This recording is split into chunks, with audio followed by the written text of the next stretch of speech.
Hi guys, and welcome to part number 11 of my review of the 11 Doctor set. And today I'm going to be reviewing the 9th Doctor, Christopher Eccleston. And here he is in all his glory.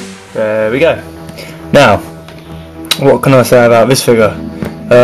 This is the first time I've had the 9th Doctor as a figure. So it was all new to me. The mould, obviously, his clothes, everything about it was completely new.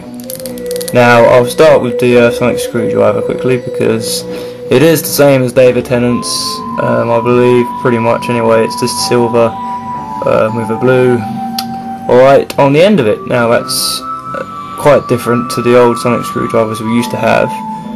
For example, if you look at John Pertwee's sonic screwdriver, big difference there. I actually think they're better in the olden days just because it seems to have more colour and more going on, but that's that. So that's the sonic screwdriver. Christopher Eccleston, now he only was in Doctor Who for the one series, and you might think, well, 13 episodes and that's not very long, but you've got to look at it as he is the guy that helped in most ways revamp the new Doctor Who series and bring it back to BBC, bring it back to TV.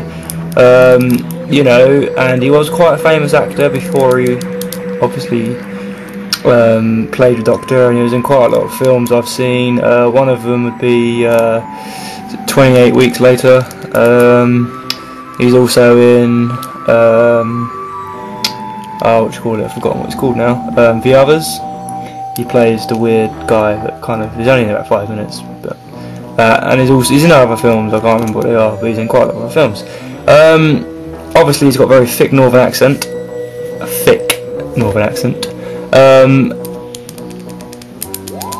you know, and he's also got quite a thick northern accent, which is quite a nice touch, I think, because most of the other Doctors obviously southern, you know, or not particularly got an accent, so he stood out, I believe, quite a lot. He was the first Doctor to have extremely short hair, as you can see, and in fact he still is, because his predecessors both had long hair.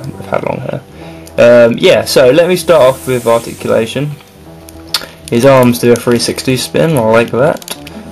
So does that one. His legs, very bendy, and they twist and bend and do all that kind of thing. His feet don't rotate at all. His head does an easy 360 because obviously there's no collars or anything getting in his way. Now the colour, obviously you can obviously see, is mainly black. His shoes are a shinier black, polished black. He's got black legs, black trousers. There, black jacket, which is quite short. Actually as short as Patrick Troughton's, as I'd said in an earlier review. He's got a belt, actually it looks like it goes round his jacket, which is really quite clever. Nice touch they've done. Obviously the jacket's black. His hands, they do the 360 spin as well. And what's good about this figure is, well, the new series figures anyway, the hands are slightly different, I think. Just different mould perhaps, but it's not, you know, it's just a bit of a different thing, I suppose. And also inside his jacket is a top, very plain red, well, burgundy red, kind of brown as well, top. Nothing too exciting really, quite shabby. Now obviously, as you know, this is the Doctor that survived the Time War. Perhaps that's why he looks so raggedy, more so than Matt Smith, I reckon, who's apparently the raggedy Doctor. As I say, yeah, so he first made his appearance in 2005 in an episode called Rose, and he then obviously starred in the rest of that series, and then he turned into David Tennant in the Christmas special. Yeah, so the figure itself, I've obviously never owned a 9th Doctor figure, so I would give him a 9 out of 10 because I've never owned one and it's nice to have one. I've seen lots of pictures of other ones and they all do seem quite similar. There's not much you can do with this character. I've also a thing that kind of annoys me about this figure actually, and I'll point it out to you right now. You can probably see when they've joined his head to his neck or whatever to his shoulders, there is a gap, and that gap's quite prominent, and it's the same like that on all my all the figures I've got in my 11th Doctor set of this figure. They're all like that, and I'm not quite sure why they haven't stuck it down a little bit better, but I guess that's just one of those things.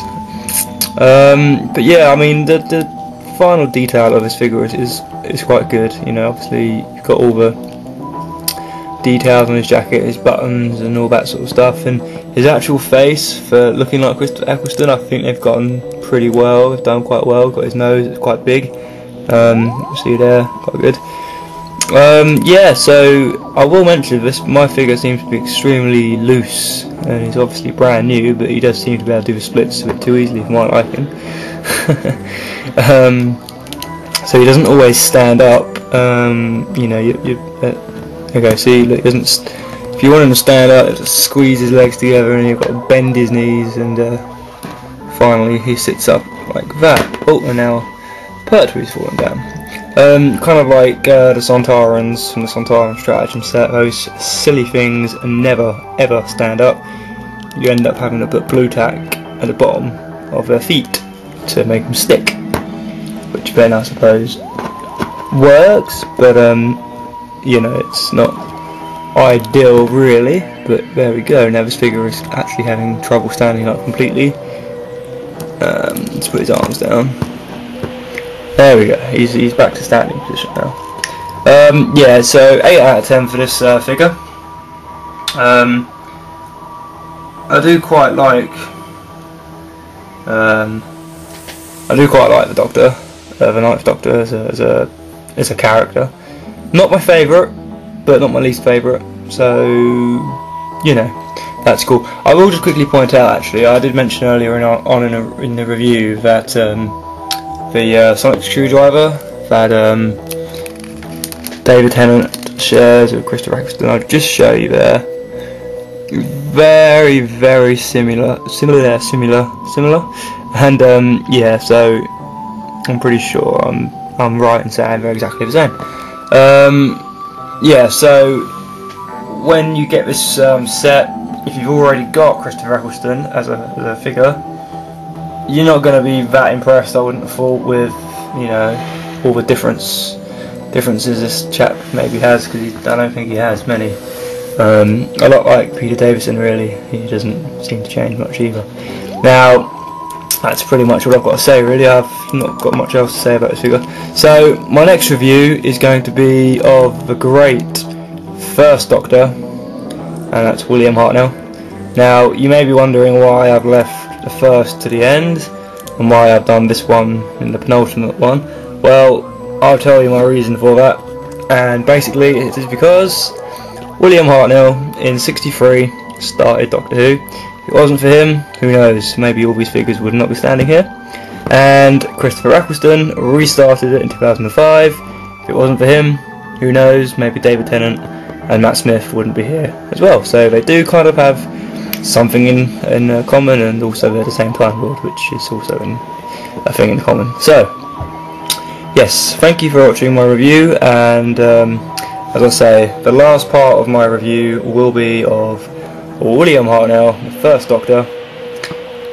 So yeah, thanks a lot for watching, guys, and for your continued support. I much appreciate it. And I'll see you soon, guys. Bye. One day I shall come back. Yes, I shall come back. But until then, there must be no regrets, no tears, no anxieties. Just go forward in all your beliefs and prove to me that I am not mistaken in mine. What's the planet to the north? Okay, I can't do the northern accent very well. See you soon. Bye.